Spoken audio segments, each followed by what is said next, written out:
This is the Investor Connect podcast program. I'm Hall T. Martin. I'm the host of the show in which we interview angel investors, venture capital, family offices, private equity, and many other investors for early stage and growth companies. I hope you enjoy this episode. Investor Connect is a 501c3 nonprofit dedicated to the education of investors and startups for fundraising. Please consider donating $100 to the program to help others in their investor and entrepreneur journey. You can find the donate button on the investorconnect.org website. Well, hello, this is Hall Martin with Investor Connect. Today we're here with Daran Herrman, CEO at Goboto and the host of Establishing Your Empire podcast. Goboto is a full-service marketing company, and Establishing Your Empire is a film podcast that inspires entrepreneurs, creatives, and future business owners to pursue their passions, grow their organizations, and build their empire. Daran, thank you for having me on your show, and thank you for joining us today. Thank you for such a wonderful intro as well. Great. So where are you calling from today?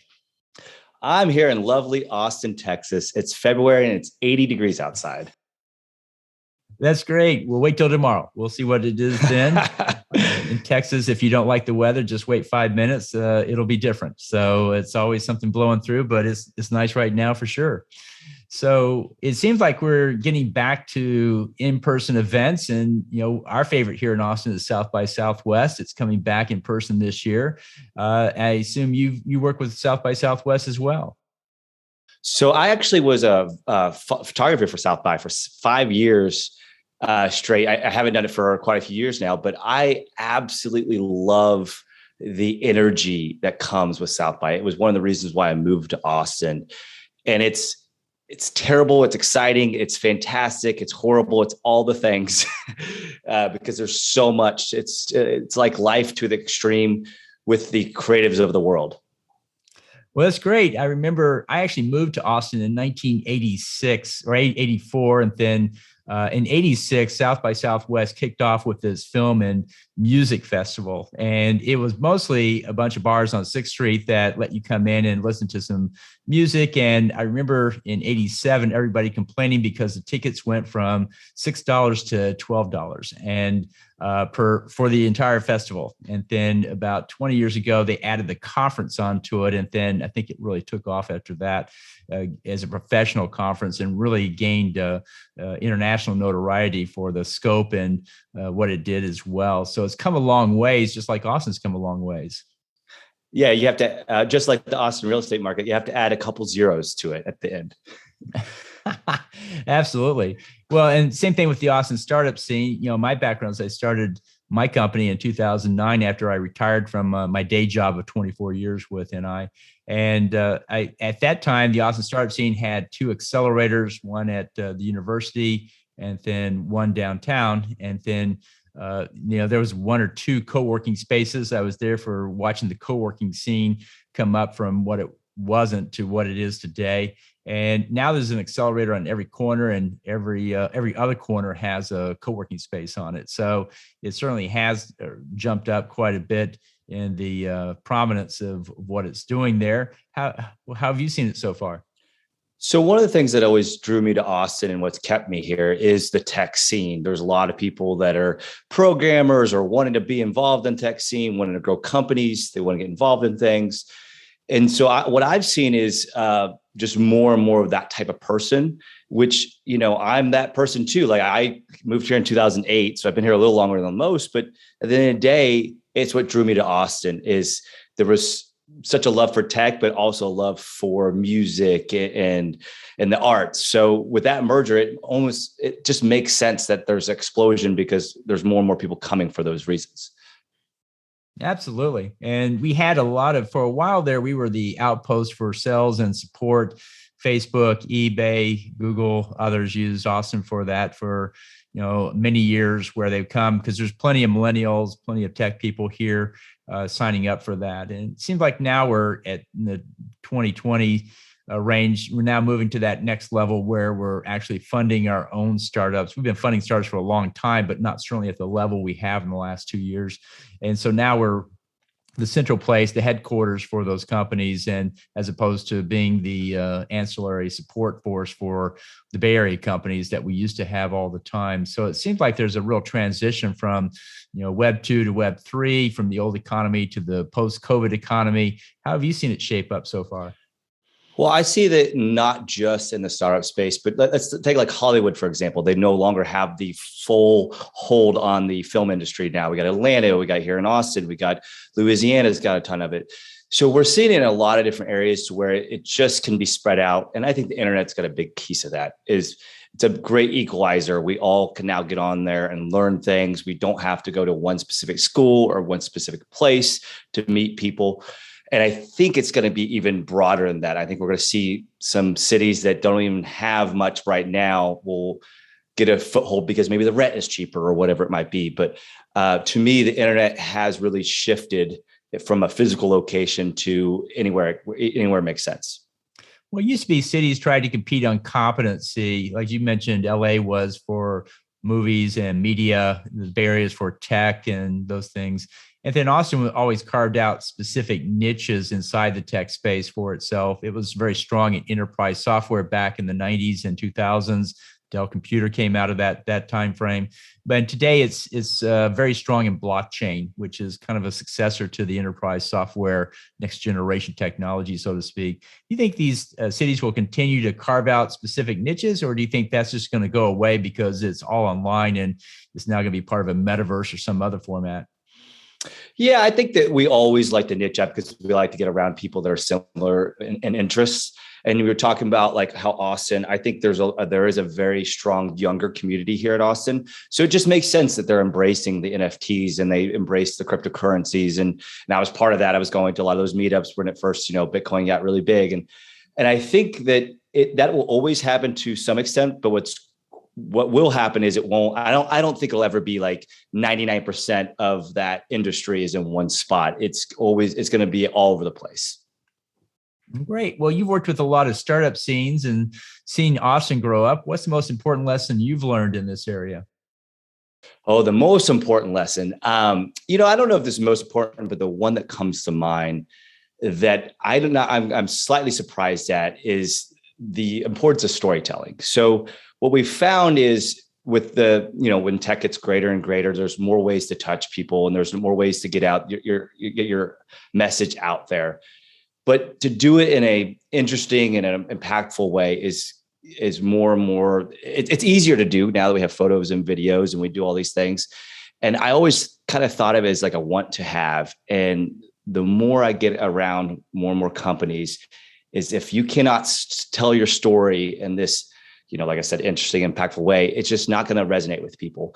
And that's not only to get your startup funded. I'm also talking about interacting with customers and growing your company. If you're selling online, to get customers and keep customers, kind of everywhere down the line. And for me, I've always loved a camera. So that gave me an unfair advantage to do videos before people were doing it. But, if you're good at copywriting, that's great. Blogging, there's a million different ways. Audio, this is a great way of storytelling as well. Great. Well, as you've seen the entrepreneur ecosystem grow in Austin, what's one thing you didn't expect to see that you did see? Here in Austin specifically, I think that's an interesting question because really the growth was what I didn't expect to see. I love the city and it just had an explosion of growth.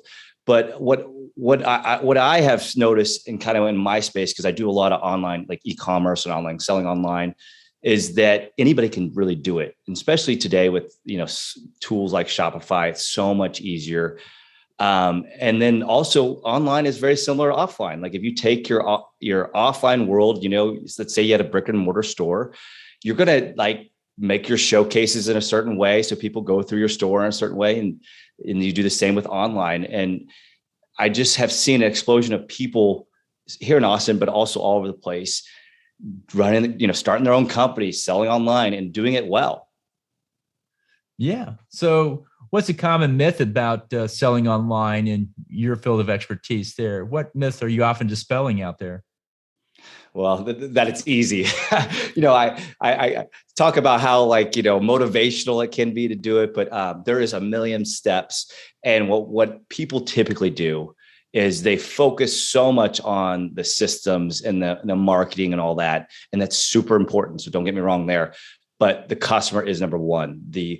Developing a kind of consistent process that they expect and putting the customer first is something that I think a lot of people miss at. Great. And how do people do that? What's the key secret there to make sure that gets done well? Well, I think the best way is you got to humanize your brand, and you do that through communities, transparency, shared values. You do it by storytelling, like I said before, mission driven. And I'm not just saying where you donate to a cause. I'm saying if I'm selling microphones, I'm really into microphones, all about it. I'm into podcasts. It'd be all in that full ecosystem, and then creating this consistent customer experience. Whether it's, we've seen Apple with the packaging just being perfect, and their stores always having this very consistent user experience that people become accustomed to. And it doesn't have to be a high-end experience. It just has to be very consistent so that with their expectations match reality. Great. Well, I always ask this question: what online information source do you find most helpful in your work? I find this is a great way to discover new sites and information sources out there. What do you find helpful? YouTube. I'm not even going to be even new. I love YouTube. I taught myself photography with YouTube. I teach myself everything. I know that's probably the common answer, but it's a really game changer of not only being able to do something, but having the confidence to try. And, even fix stuff around the house. I'll throw up YouTube and figure it out. And just because I see one, it's not like I'm going to take that as the truth. I'm going to take 15 videos. Even parenting your child, you kind of see a couple different perspectives. And so I use YouTube all the time, and it really has been probably to me more important in learning than college. And so how do you see it progressing over time? You see it just more videos, or are they more in depth? Or are they more expert oriented? Where do you see it growing? Well, I see YouTube as having a tough time moving ahead because I think people are going to want to probably be niched up a little bit in some areas. And we're already seeing this, you have Skillshare and all these different sites that, is going to be this quality of content every time. There's a lot of time wasted on YouTube. You're going to watch some videos that don't make sense. They take too long to get to the point. So I think that YouTube will just continue to grow because it's the giant that they are. And they have, it's kind of be your one-stop shop. And then you'll have opportunities for other companies to come in and be a really niched environment to do what you expect. An example that I've just said something raise your child. We would buy a subscription to, I can't remember the company, but a service that was just basically on, infants, right? And they're going to be, done by an actual doctor and done in this way and kind of perfectly done with an outline, which you wouldn't get with YouTube.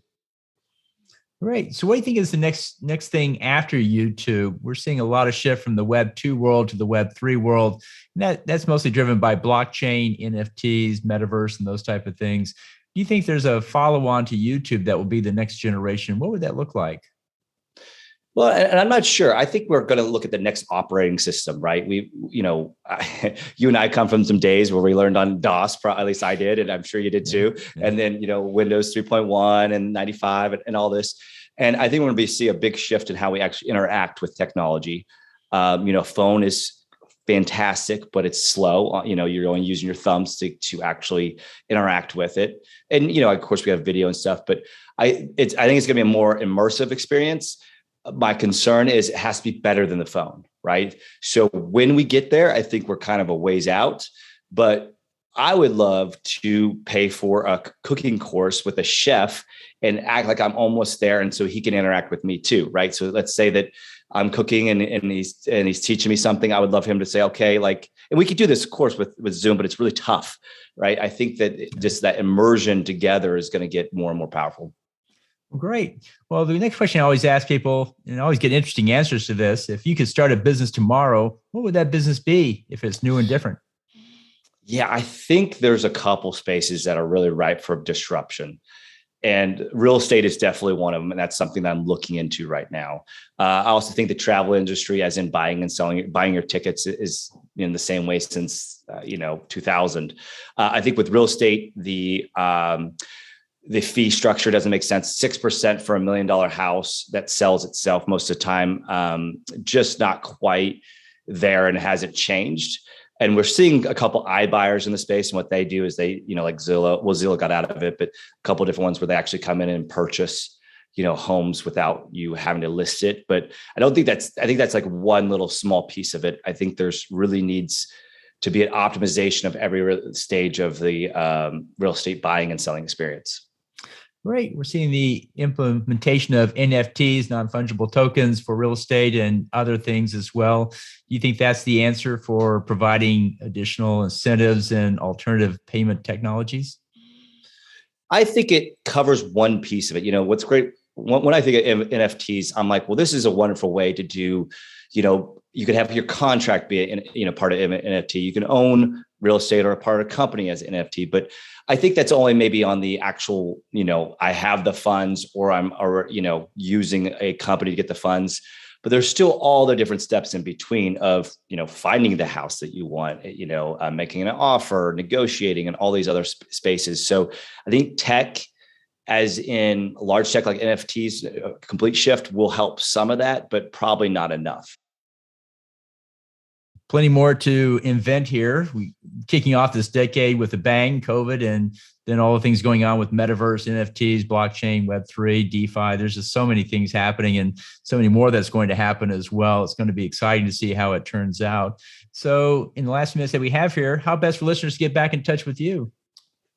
So my Twitter as well as my Instagram is at Daran, which is Daran. But what I really love to point people to is my podcast, which you were on, and we have a fantastic episode that we just released not too long ago. But that's establishingyourempire.com. What's great about that is I interview everybody from, I got people who are in the startup industry I got filmmakers, musicians, people who have founded companies all over the place.